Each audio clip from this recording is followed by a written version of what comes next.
Okay? Let's talk about the television stations.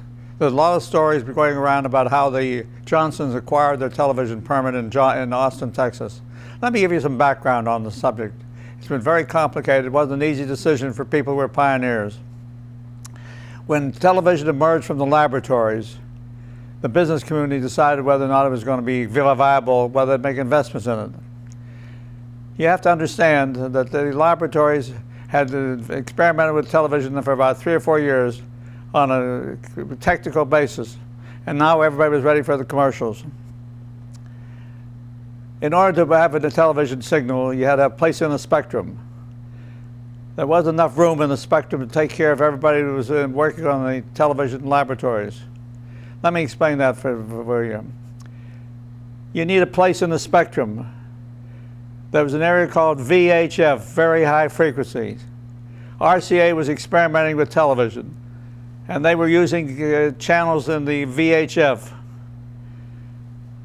Because of the scarcity, it was decided by the FCC that only 7 stations could be awarded to any area. Los Angeles, New York, Washington, Baltimore, areas like that could get 7 stations. The rest of the world, the rest of the country might have to accommodate itself with 2 or 3 or none. Some areas did not get service at all. RCA immediately applied for and operated stations in Los Angeles, San Francisco, Washington, and New York. General Sarnoff manufactured RCA receivers and operated the radio and television stations. He was very high on the subject. He was selling sets. He had very little competition. CBS, who was his principal rival, began to get worried about that. But they decided that VHF was not feasible because it couldn't accommodate color. And they began to explore operating in the UHF, ultra high frequency, where there was ample space, where you could have 3 and 4 more stations in every community. Now, if you chose VHF, and ultimately the industry went to UHF, you have to buy new equipment. If you chose UHF, you had to wait a couple of years before they perfected it, particularly color. KTBC, Austin, Texas, was given 1 VHF channel. Well, I shouldn't say KTBC. Austin was given 1 channel VHF. It was given 3 channels UHF.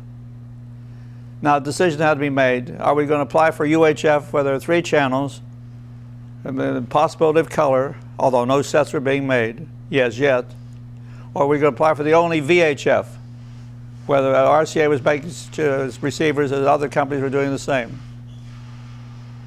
The Johnsons considered this. LBJ was one to ask for questions of anybody that knew anything about the subject. So he called General Sarnoff, the head of RCA. He said, now, General, there's 1 VHF station in Austin, 1 allocation, 3 UHFs. What should we do?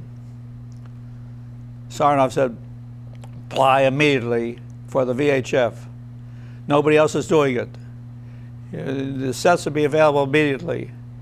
If you apply for UHF, you have to wait 3 or 4 years. It may not work. May not be available for color. Thank you very much. Then he called CBS. Dr. Frank Stanton was a good friend of his. He asked him the same questions. Stanton says, wait.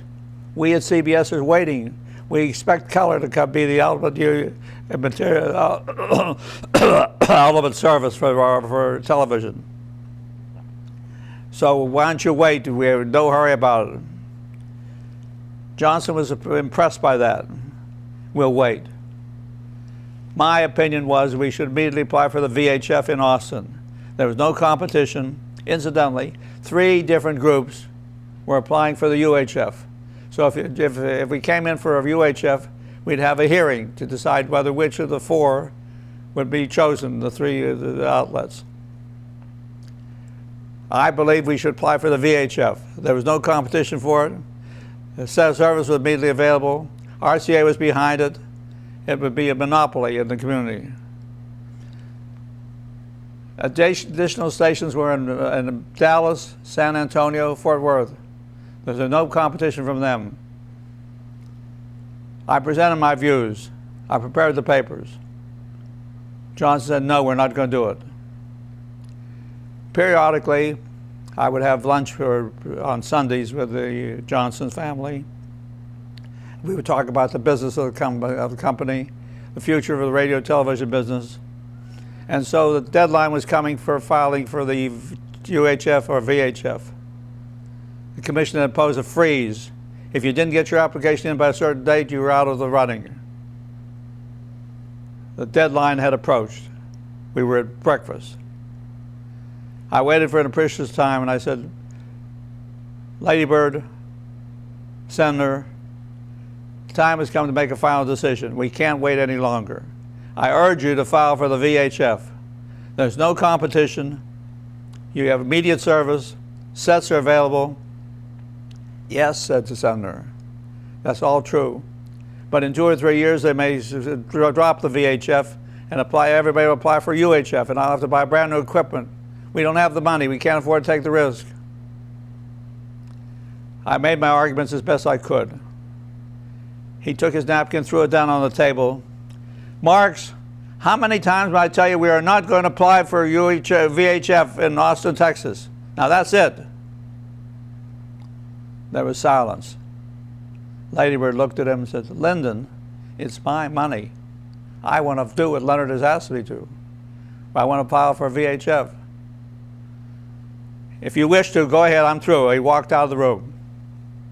Lady Bird turned to me and said, where are the papers? We'll sign them. And we did.